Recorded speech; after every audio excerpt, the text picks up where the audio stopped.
하나님의 말씀은 시편 23편 1절로부터 6절입니다.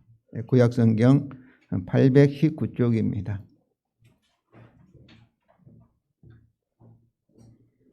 시편 23편 1절로부터 6절 말씀입니다. 우리 교독하시겠습니다. 시편 23편 1절부터 6절까지 말씀을 제가 먼저 읽겠습니다. 1절. 여호와는 나의 목자시니 내게 부족함이 없으리로다.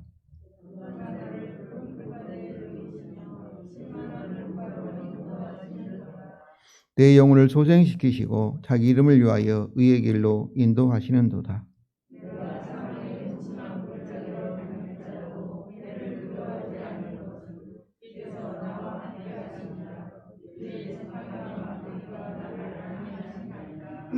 주께서 내 온수의 목전에서 내게 상을 차려주시고 기름을 내 머리에 부으셨으니 내 잔이 넘치나이다.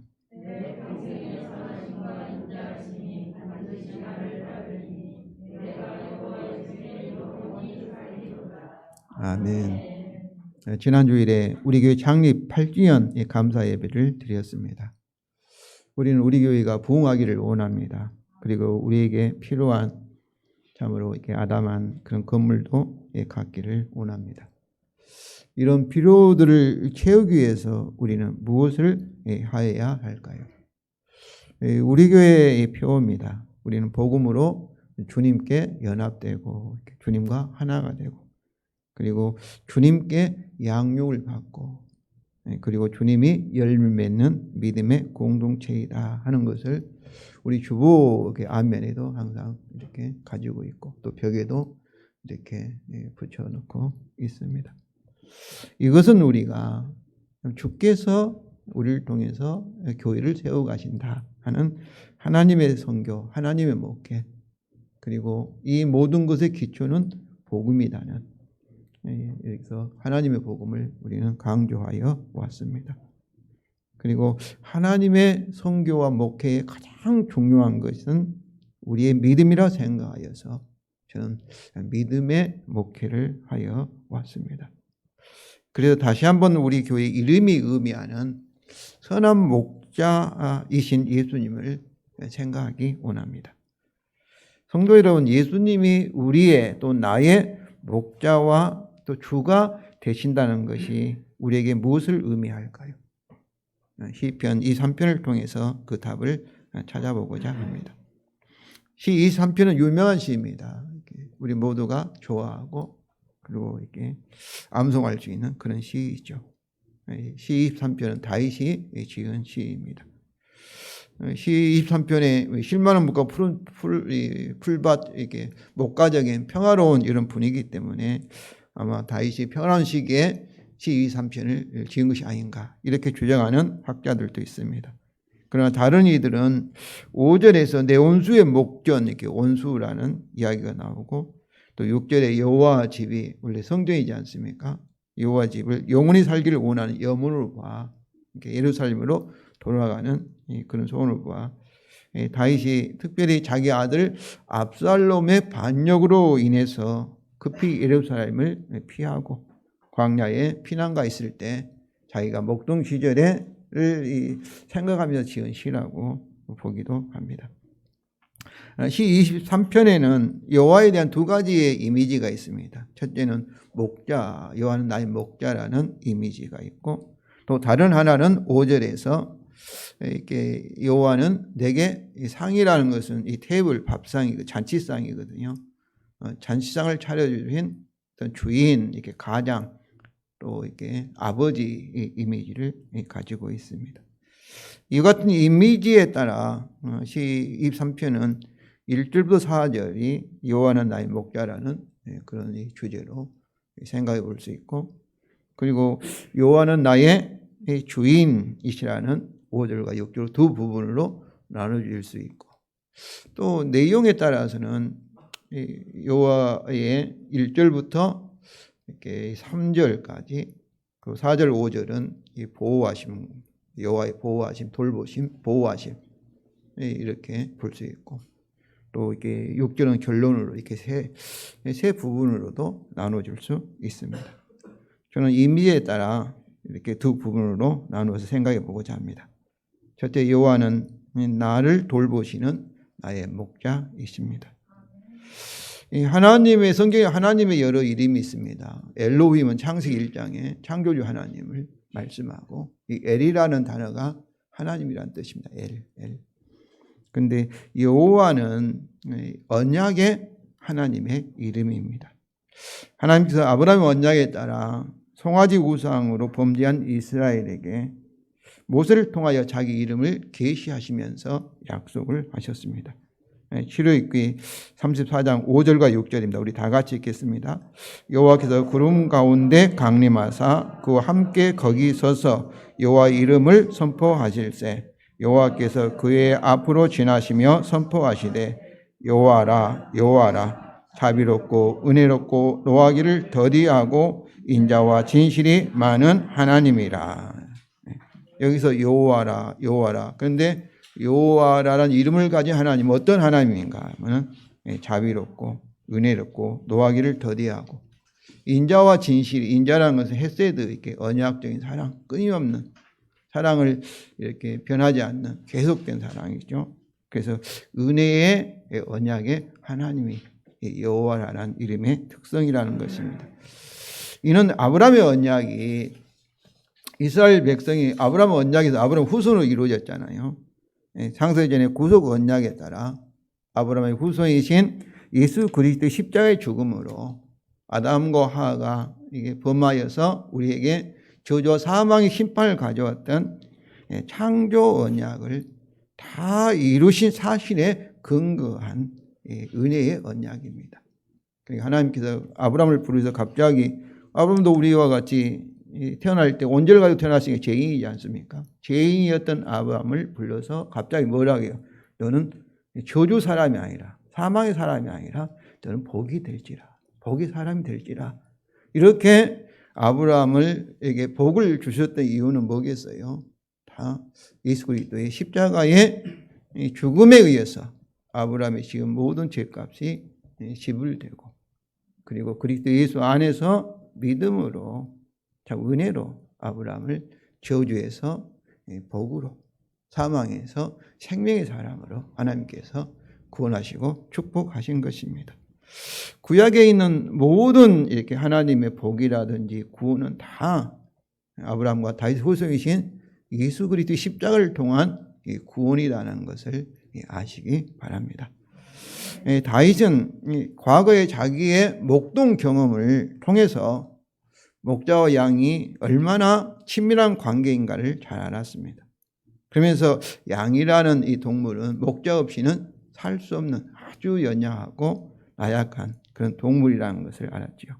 눈은 힘이 난시이고 방향 감각도 없고, 그리고 강하지만 이렇게 작은 개만 와도 무서워서 벌을 떨어서 도망가는 그런 아주 약한 동물입니다. 그래서 개와 달리 집을 떠나면 스스로 자기 집을 찾아갈 수 없이, 그러므로 절대적으로 양들은 목자를 이렇게 의존해서 살아가는 그런 존재였습니다. 목자가 없는 양이 존재할 수 없듯이 다윗 자신도 여호와 하나님이 없이는, 은혜의 하나님이 없이는 존재할 수 없다는 것을 잘 알았기 때문에 다윗은 자신과 여호와 하나님의 그런 친밀한 언약 관계를 양과 목자의 관계로 비유하여서 고백을 하였습니다. 1절에 여호와는 나의 목자시니 내게 부족함이 없으리로다. 물론 여호와 하나님은 이스라엘 언약 공동체의 하나님입니다. 우리 모두의 하나님이죠. 그러나 다윗은 여기서 여호와 하나님이 누구의 목자인가? 나의, 자기 개인의 목자라고 고백을 합니다. 이처럼 여호와 하나님은 이스라엘 언약의 공동체의 하나님이실 뿐만 아니라 각각 개인의 하나님으로 자신을 계시하십니다. 출애굽기 3장 6절입니다. 이르시되 나는 내 조상의 하나님의 공동체 하나님, 이스라엘 조상의 하나님이죠. 그런데 하나님은 구체적으로 아브라함의 하나님, 그리고 이삭의 하나님, 야곱의 하나님으로 이렇게 말씀하십니다. 부활하신 예수님을 만난 도마도 나의 주님, 나의 하나님이라 이렇게 고백을 하였습니다. 성도 여러분, 나의 이렇게 나와 내게는 없어서 안 될 이렇게 내게 정말로 필요한 존재, 이것을 나의 참으로 소유격이 가지고 있는 것이죠. 그러므로 여호와 하나님, 주 예수님을 나의 주님, 나의 하나님, 그리고 나의 목자로 고백하시기 바랍니다. 여호와는 나의 목자시라는 다윗의 고백은 그에게 무엇을 의미할까요? 그것은 여호와 하나님이 내게 목자가 되신다면 나는 모든 면에서 부족함이 없으리로다, 이런 말씀입니다. 다윗은 자신의 모든 면에서 부족함이 없다고 확신합니다. 이는 여호와가 어때요? 전지전능하실 뿐만 아니라 아브라함의 언약의 하나님으로 양과 같은 목자에게 목자의 역할을 하시기 때문입니다. 성도 여러분, 예수님이 우리의 목자와 주님이 되십니다. 그러면 우리도 모든 면에서 부족함이 없게 하실 것을 믿으시기 바랍니다. 나는 부족함이 없을 거라는 확신은, 다시 말하면 여호와는 나의 목자시다, 나를 위해 십자가에 죽으시고 부활하신 바로 그 예수 그리스도가 나의 주님이다, 또 다른 고백입니다. 주님이 나의 목자이시면, 주님이시면 내 인생에 누가 책임지는 거예요? 주님이 책임지면 내가 어떤 환경, 어떤 처지에서도 나는 부족함이 없다, 만족하다, 행복하다, 이런 고백을 하실 수밖에 없을 것입니다. 이에 다윗은 어떻게 목자이신 여호와께서 자신을 부족함이 없게 하시는지를 구체적으로 표현합니다. 첫째로 2절 전반절에 그가 나를 푸른 풀밭에 누이시며, 우리를 눕게 하시는 거예요. 복잡하고 분주한 상황 속에 살지요. 우리 사회는 경쟁적인 그런 사회입니다. 남이 막 달려가면 우리도 막 뒤따라가는 그런 사회 속에 뒤지지 않으려고 그렇게 살아가는 속에인데, 여기서 여호와 하나님은, 주님은 우리가 먼저 참으로 안식하기를 원하십니다. 우리를 누이시기를 원하시는 거예요. 성도 여러분, 하나님의 영원한 안식에 참여하는 것이 바로 천국 생활이고 우리 구원의 완성이고 하나님의 창조의 목적입니다. 그래서 하나님께서 안식일을 제정하시고 우리가 이것을 맛보게 하신 것입니다. 그런데 안식의 장소가 푸른 풀밭이죠. 강제로 억지로 쉬는 것이 아니라 푸른 풀밭에서 싱싱하고 연한 풀을 먹으면서 즐거워하며 만족하며 안식하는 것입니다. 우리 주 예수님의 첫 번째 설교가 산상수훈인데, 거기서 첫 번째 이 단어가, 첫 번째 하신 말씀이 행복하여라, 마카리오스, 이렇게 심령이 가난한 자들아, 또 행복하여라, 계속해서 반복하여서 우리에게 말씀하십니다. 그래서 어떤 분은 예수님은 행복의 전도자다, 행복을 우리에게 알려주기 오신 분이다, 이렇게 말씀하셨습니다. 또 이 주님께서 수고 무거운 짐진 자들아 다 내게로 와, 그럼 내가 너희를 쉬게 하리라 말씀하신 것처럼 참 주님 안에서 주님이 주시는 안식과 평안과 또 이게 행복을 누리시기를 바랍니다. 두 번째로 2절 하반절에는 쉴만한 물가로 인도하신다. 쉴만한 물가는 잔잔한 물가입니다. 막 폭풍이 치고 막 파도가 치는 그런 물가가 아니라 아주 잔잔한. 그래서 양들이 마음껏 자유롭게 물을 마실 수 있는 그런 물가로 인도를 하십니다. 목자가 양들을 잔잔한 물가로 인도하시는 것처럼 선한 목자인 주님께서 자신의 양들인 우리 교회를 인도하고 계십니다. 저는 요한복음 21장 19절에 부활하신 주님이 베드로에게 너는 나를 따르라 이렇게 명령을 하셨습니다. 제가 그 말씀을 좋아합니다. 주님이 항상 나에게 나를 따르라 이렇게 말씀하시고 우리는 그 소리 듣고 주님을 양이 목자를 따라간 졸졸졸 따라간다고 저는 생각합니다. 그러므로 우리 교회는 나를 따르라 이렇게 말씀하면서 우리를 인도하신 주님보다 먼저 앞장서서 가기를 원치 않습니다. 주님께서 먼저 앞장서 인도하면 그 뒤를 종종 따라가기를 원합니다. 저도 우리 교회가 막 건물로 가지고 막 인위적으로 막 이렇게 막 부흥하고 막 그러면 좋지요. 근데 저는 하늘과 땅을 권세를 잡은 우리 주님께서 우리 사정을 아시고 우리 각자를 또 우리 공동체 우리 교회를 주께서 책임지시고 인도하고 계신다고 믿습니다. 주께서 하시는 거예요. 그래서 우리가 어때는 우리 계획대로 안 되고 우리의 또 소원대로 또 욕망대로 되지 않으면 답답할 때도 있고 그러지만은 우리가 차분하게 참으로 우리가 주님 품 안에 안식을 누리면서 그리고 푸른 풀을 먹으면서 또 잔잔한 물을 마시면서 주님의 인도를 받기를 원합니다.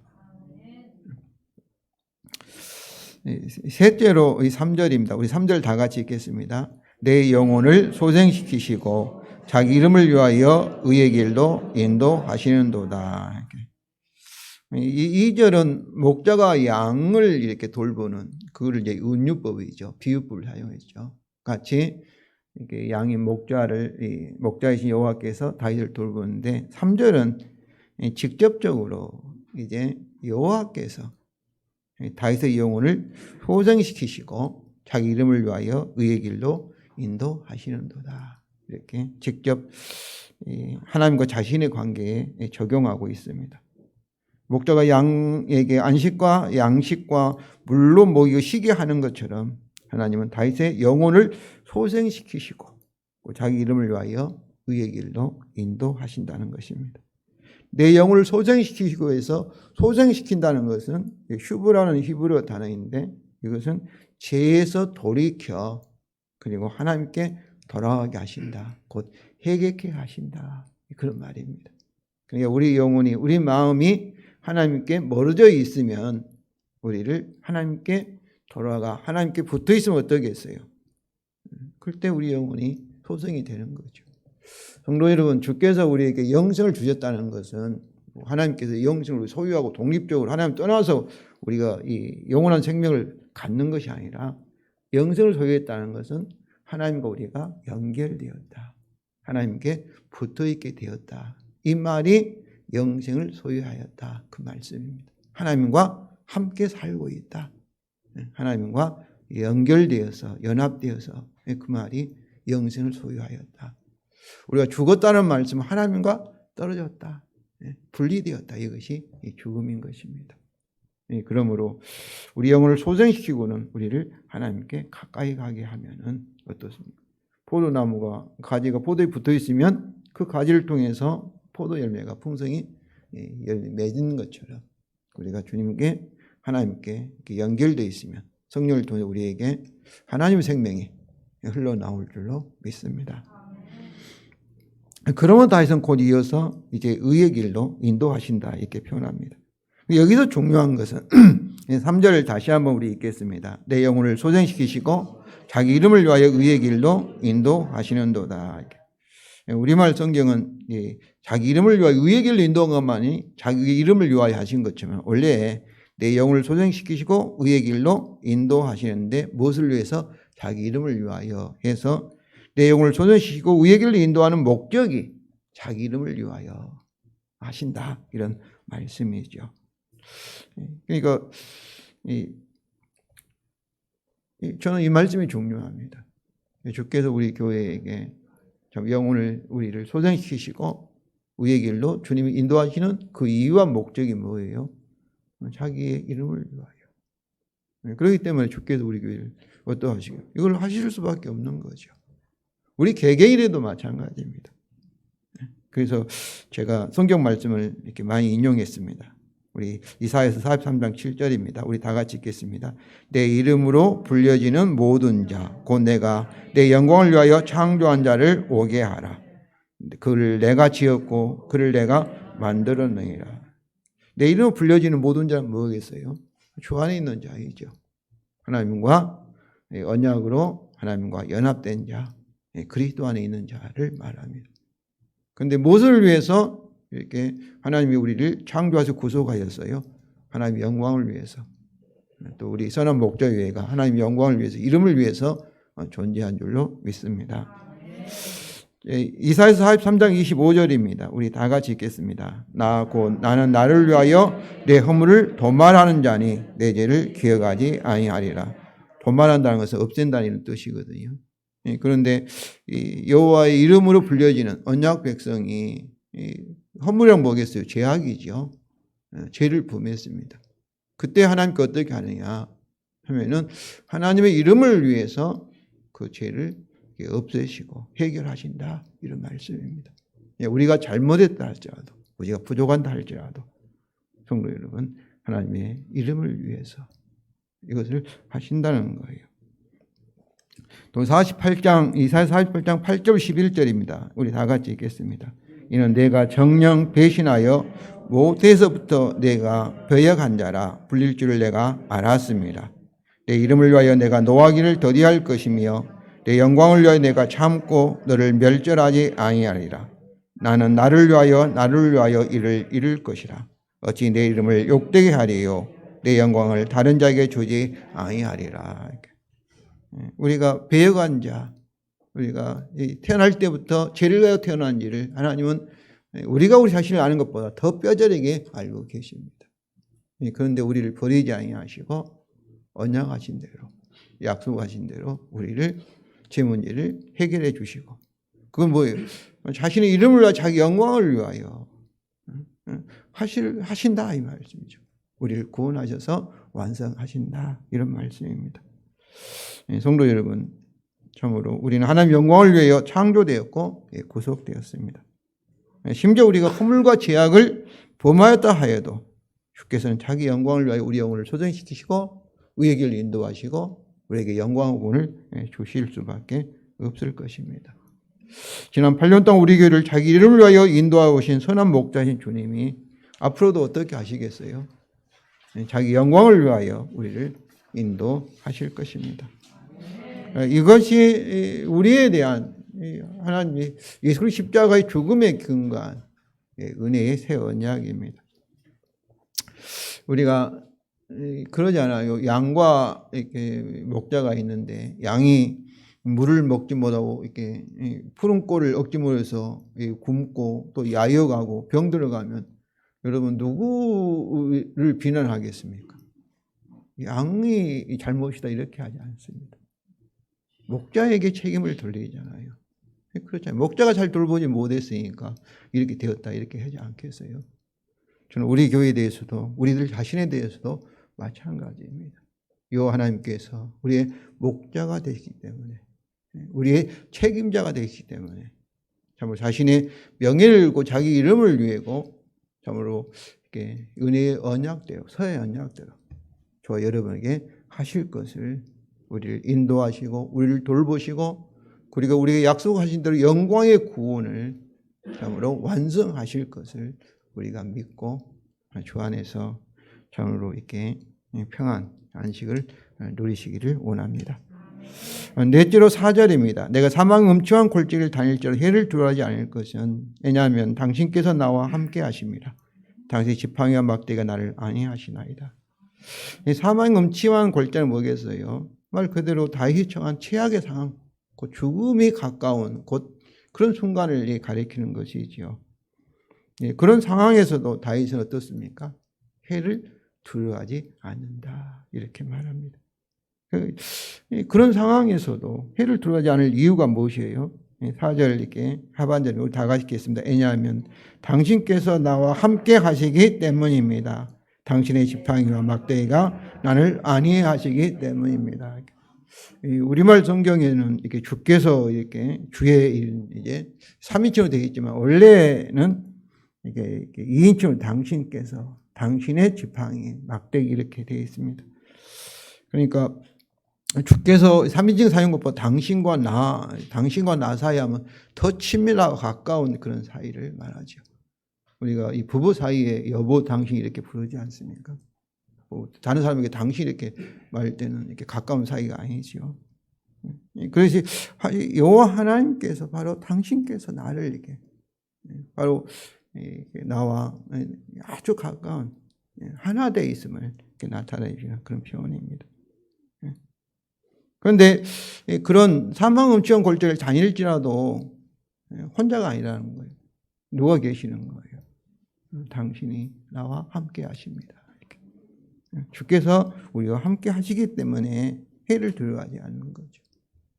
결국 사망음치한 골짜기도 사망보다 더 큰 권세를 가진 주님께서 우리와 함께 하시기 때문에 우리는 뭐 사망의 터널을 지난다 할지라도 저와 여러분이 해를 들어가지 아니하고 승리하게 될 줄로 믿습니다.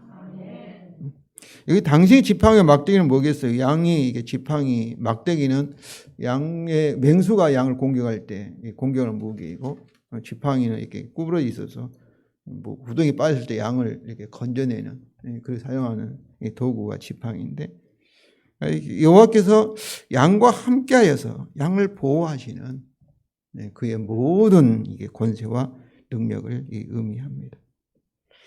성도 여러분, 선한 목자신 우리 주님은 우리를 항상 푸른 초장에 누이시며 잔잔한 물가로 인도하시는 것만은 아닙니다. 어떤 때는 참으로 우리를 의의 길로 인도하지만 그 의의 길이라는 게 만사 형통의 길만은 아닙니다. 어떤 때는 우리를 사망의 음침한 골짜기로도 인도하십니다. 우리가 요한복음 21장 19절에서 베드로를 인도하실 때는 뭐라고 얘기해요? 이렇게 어떠한 죽음의 길로 이렇게 주께서 베드로를 인도하십니다. 그때 베드로가 사도 요한은 어떻게 되겠습니까? 자기는 이제 순교의 길로 주께 인도한 줄 알고 그냥 궁금한 거예요. 자기 옆에 있는 사도는. 그때 주께서 이렇게 21장 21절인가 22절인가요? 그와 너 무슨 상관이야? 너는 나를 따르라. 이렇게 말씀하시고 베드로가 주님을 신실하게 따랐을 때 베드로는 주의 영광을 위해서 잠을 노마에서 순교를 당하였다. 이렇게 알고 있습니다. 그렇습니다. 주께서 우리를 사망의 음침한 골짜기 인도할지라도 다 주의 뜻이 있고 섭리가 있음을 여러분 믿으시기를 바랍니다. 그때도 우리와 항상 함께 하십니다. 우리는 주님과 영원히 연합되었기 때문입니다. 우리는 주에 속한 사람이에요. 주님과 결혼한 사람이에요. 주님과 헤어질 수 없는 참으로 함께 이제는 한 몸과 몸인 그런 존재입니다. 그때 우리가 할 일은 무엇이겠습니까? 주님 품 안에서 해를 두려워하지 않고 안식을 누리는 겁니다. 평안을 누리는 겁니다. 그렇습니다. 성도 여러분, 주님의 모든 권세와 능력으로 우리를 사망 음침한 골짜기에서도 보호하실 것을 믿으시고 주님 주시는 평안을 누리시기를 바랍니다. 두 번째는 여호와는 나를 위하여 잔치를 베푸시고 또 베푸실 나의 주님이십니다.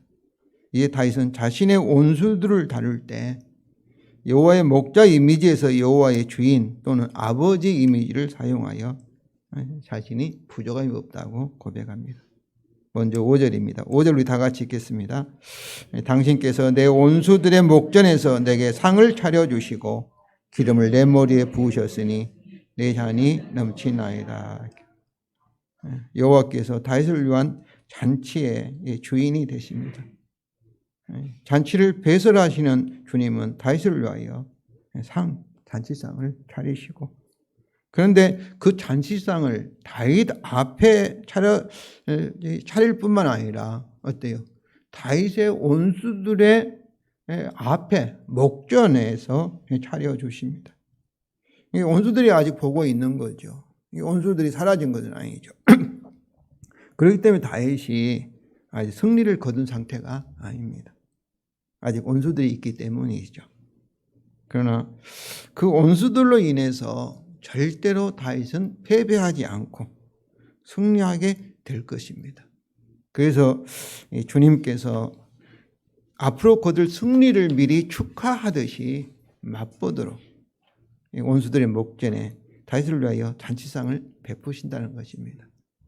이 잔치상은 무슨 잔치겠어요? 여호와께서 온수들이 의로운 자가 아니라 다윗이 의롭다 선언한 상이고 다윗이 승리한다 하는 승리의 축하의 잔치상이라 볼 수 있습니다.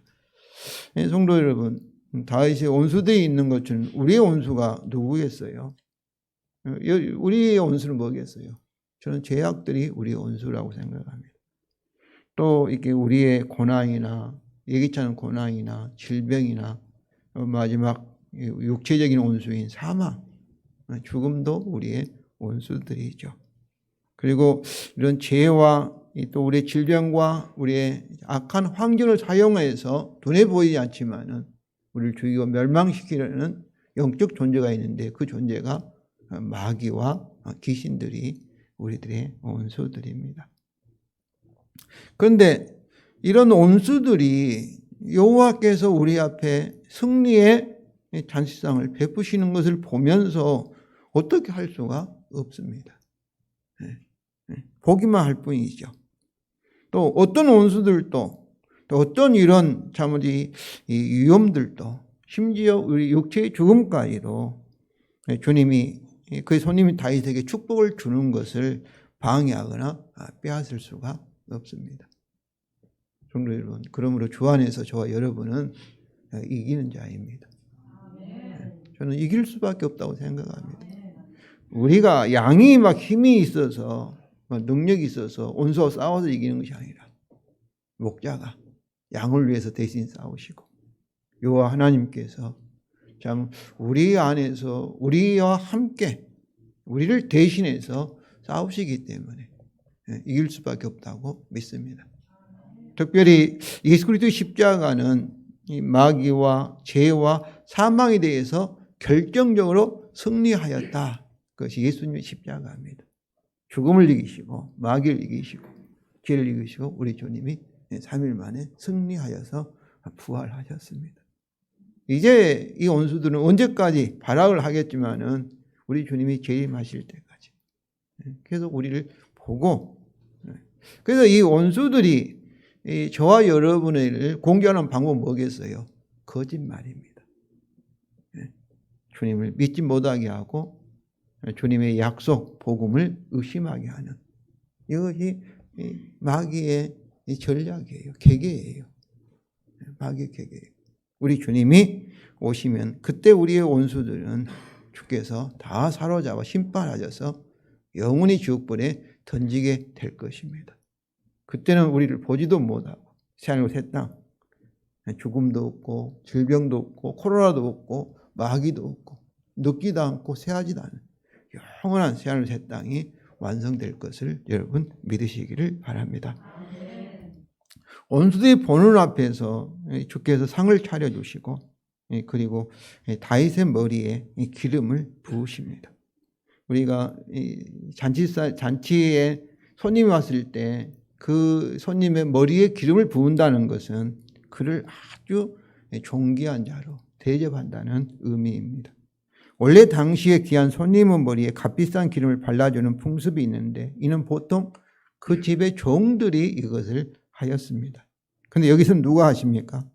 잔치의 주인이신 여호와 하나님께서 만물의 주인께서 친히 발라주신다는 것은 다윗을 그리고 다윗 같은 저와 여러분을 정말로 극진한 대답, 정말 소중히 여기는 그런 존재라고 이렇게 의미합니다. 우리가 출애굽기 19장 5절에 왜냐하면 모든 세상이 다 여호와께 속하기 때문에 너는 내 것이라 했을 때 내 것일 때 하나님의 보호배라는 그런 뜻이에요. 우리가 부모가 자기 자식이 어떻겠습니까? 정말 눈에도 아프지 않을 만큼 자식에 대한 부모 사랑은 크잖아요. 하나님께 우리를 생각할 때 마찬가지입니다. 우리 스스로 생각할 때 나는 별것도 아니고 있으나마는 존재라 이렇게 생각할 수 있지만은 하나님께 그렇지 않습니다. 최고로 우리를 대접하기를 원하시고 사랑하시고 존귀 여기시는 거예요. 우리가 에베소 1장 2장 10절에 우리를 하나님께서 그의 마스터피스 걸작품으로 하나님이 창조하신 정말로 명작으로 아름다운 존재로 하나님이 우리를 빚어가시고 만들어 가신다는 것입니다. 그렇기 때문에 하나님께서 우리 머리에 기름을 바르시고 정말로 존귀한 존재로. 성도 여러분, 참으로 이런 말씀을 통해서 정말 그리스도에서 내가 누구인지를 여러분이 확인하시고 정말로 내가 이 고귀한 존재이다. 하나님 나라에 없어서는 안 될 귀한 존재라는 것. 또 옆에 있는 성도도 마찬가지입니다. 하나님께 그 머리에 친히 기름을 부어줄 정도 소중한 존재. 귀한 하나님의 아들과 딸로 이렇게 하나님께 대접하시고 그렇게 보고 계신다는 것을 아시고 우리가 서로를 정말 소중한 존재로 존중하고 소중히 여기시기를 바랍니다. 그리고 주님께서 그 잔이 넘치게 하십니다. 이 내 잔이랑 다윗이 받은 축복을 이렇게 의미하죠. 그 원수의 위협에서 겨우 목숨이나 건질 정도가 아니죠. 엄청난 축복을 받고 있다는 의미입니다. 선한 목자이신 예수님도 우리에게 이것을 약속하셨습니다. 요한복음 10장 10절입니다. 내가 온 곳은 양들로 생명을 얻게 하고 그리고 더 풍성히 얻게 하려는 것이다. 성도 여러분, 우리에게 풍성한 은혜를 주십니다. 선한 목자인 우리 주님 우리를 정말로 귀한 손님으로 대접하십니다. 원수인 목자는 우리를 위하여 잔치의 상을 베푸시고 우리 몸에 친히 기름을 발라주시며 우리 잔이 넘치게 하십니다. 그러므로 우리가 해야 할 것은 무엇일까요? 우리가 할 일은 우리를 귀한 손님으로 대접하신 주님의 선하심, 그 풍성한 축복을 감사함과 믿음으로 누리는 겁니다. 그러니까 우리가 무엇을 하여서 하나님께 영광을 돌리는 것이 아니라 하나님이 베푸신 사랑과 은혜, 그 구원, 또 축복을 우리가 감사함으로 받아 누리면서 인정하는 것입니다. 하나님께서 은혜로 주셨습니다. 하나님 하셨습니다. 이것이 하나님께 영광을 돌리는 것이고 이것이 하나님을 이름을 위하여 하나님이 이렇게 하셨는데 그걸 알아주는 것. 저는 오늘날도 마찬가지로 생각합니다. 부모에게 효도한 것은 부모를 위해서 뭐 돈을 주고 뭐 옷을 사주고 뭐 한바도 부모를 그 은혜에 고마워하는 것. 부모가 내게 베푸는 사랑을 알아주는 것. 이것이 가장 부모 마음을 기쁘게 할 것이라 생각합니다. 마지막으로 다윗은 여호와의 선하신 축복이 현재뿐만 아니라 미래에도 영원히 계속될 것을 확신합니다. 6절입니다. 내 평생의 선하심과 인자하심이 반드시 나를 따르리. 내가 여호와의 집에 영원히 살리로다. 다윗은 5절까지 자신에 대한 여호와의 선하심에 대해서 노래하였습니다. 그런데 그는 여호와 하나님께서 미래에도 계속해서 선하심을 반드시 나타낼 것을 확신합니다. 그 이유가 그의 인자하심입니다. 인자하심은 헤세드, 언약적인 사랑입니다. 성도 여러분, 하나님은 반드시 언약을 지키십니다. 지킬 수밖에 없어요. 언약에는 조건이 있지 않습니까? 언약을 지키지 않을 때 어떻게 했어요? 심판을 받으시기 때문에. 여기서 따르니에서 동사는 보통 원수들이 참으로 뒤쫓는 것을 이렇게 뒤쫓아오는 것을 이렇게 가리킵니다. 그러나 여기서는 다윗이 원수에 의해 추격을 당하는 것이 아니라 여호와의 선하심과 인자심에 의해서 추격을 당하는 거예요. 다윗이 가는 곳마다 하나님의 선하심과 인자심이 졸졸 따라온다. 그러니까 한마디로 말하면 다윗은 복의 사람이죠. 하나님의 축복의 사람입니다. 여호와의 선하심 인자심이 그의 평생에 그리고 반드시 다윗을 따를 것이라는 것을 강조합니다. 그 결과 무엇입니까? 6절 하반절이죠. 내가 여호와의 집에 영원히 살리로다. 살리로다 이 동사가 이 완료입니다. 과거를 나타내는 완료형입니다. 살았다 하는데 영원히 살았다 이렇게 말하면 어떠겠어요? 말이 어감이 안 맞잖아요. 그래서 영원히와 결합하여 이렇게 앞으로 살 것이다. 이렇게 미래를 나타내지만은 바로 여호와 집에 영원히 살게 될 것이 너무나 확실하기 때문에 이 과거를 나타내는 완료형으로 이게 사용이 되었습니다. 이것은 다윗의 여호와 집에 영원히 살게 되는 것은 너무나 확실하다는 거예요. 성도 여러분, 우리가 이 세상을 떠나 천국에 들어갈 것을 너무나 확실합니다. 아멘입니까? 그 이유가 무엇이에요? 이걸 확신한 이유가 무엇입니까? 그것은 여호와의 선하심과 인자하심이 때문입니다. 우리가 잘해요. 우리가 뭐 앞으로 잘하면 이렇게 천국에 들어간다. 그렇게 한다면 저도 불확실하죠. 그러나 예수 십자가를 통해서 하나님께서 보여주신 은혜로 하시기 때문에 하나님이 우리에게 요구하신 참으로 율법 원장의 모든 요구 조건이 다 이루어져서 오직 믿음으로 우리로 공짜로 저와 여러분이 의로운 자가 되었기 때문에 저와 여러분 천국에 갈 수밖에 없음을 아시기 바랍니다. 성도 여러분, 시편 23편을 통하여 부활하신 예수님이 우리의 선한 목자이시고 우리의 주님이시라는 것이 나에게 그리고 우리 교회에게 무엇을 의미하는지를 우리가 살펴보았습니다. 시편 23편에 다윗이 할 일은 무엇이었습니까? 그가 내게 부족함이 없다고 고백하는 것, 회의를 두려워하지 않을 것, 그리고 여호와의 집에 영원히 거할 것에 대하여 믿고 소망하는 것뿐이었습니다.